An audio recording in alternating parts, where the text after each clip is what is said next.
ويلا يا حبايب قلبي، فيديو جديد. بس لا تطلعوا من هون قبل ما تعملوا لي لايك وشير. جبت نص كيلو كبة، غسلته.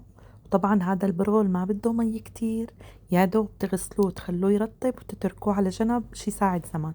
هلأ بالنسبة لهون جبت سمنة دهنة قليتها مع اللحمة.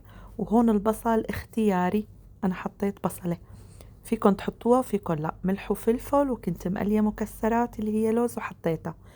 البرغل رجعنا له، حطيت له بصلة، نص كيلو لحمة، وهيك فرمته وشين على الماكينة. وفيكن تحطوا معاها حبة بطاطا بتعطيها قرشة كمان كتير طيبة، كمان اختيارية. بترجعوا بتدعكوها كتير منيح وبتجهزوها. في عالم بتحب تحط كمون وبهارات، أنا ما بحب حط غير فلفل وملح. هيك صارت عندي الكبة المقلية، وهون بس ضفت لها دبس الفليفلة مشان أعمل فيها الكبة المشوية. وهون حبيت يكون يعني موديل جديد بعيدا عن الكبة المعتادين عليها. وهون كمان جهزت الكبة المقلية مثل ما تكون شايفين، ما شاء الله منظرها بشهي ولا غلطة. أكلة كتير طيبة، وفي ناس كتير بتقول إنها بتاخد وقت. أبدا. وهون زاد عندي شوي خلصت الحشوة، فحبيت أعملها بهذا الموديل. وهون كمان بعد ما قليت الكبة المقلية زوزقتها مثل ما بيقولوا، جهزتها زينتها. وشوفوا منظرها ما شاء الله.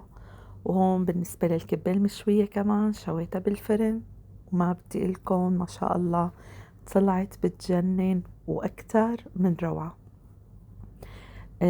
هلأ معروفة الكبة إنها المفروض تكون من الأكلات الشتوية، بس بما إنه نحن بدول الخليج فطيبة بكل الأوقات. وبالنسبة للشقفة اللي زادت عملتها هيك، قليت لها بصلة بزيت الزيتون، وحطيت لها بقدونس وجوز، وفيكم كمان ترشوا على وشها دبس الرمان، هذا الشي بيرجع لكم.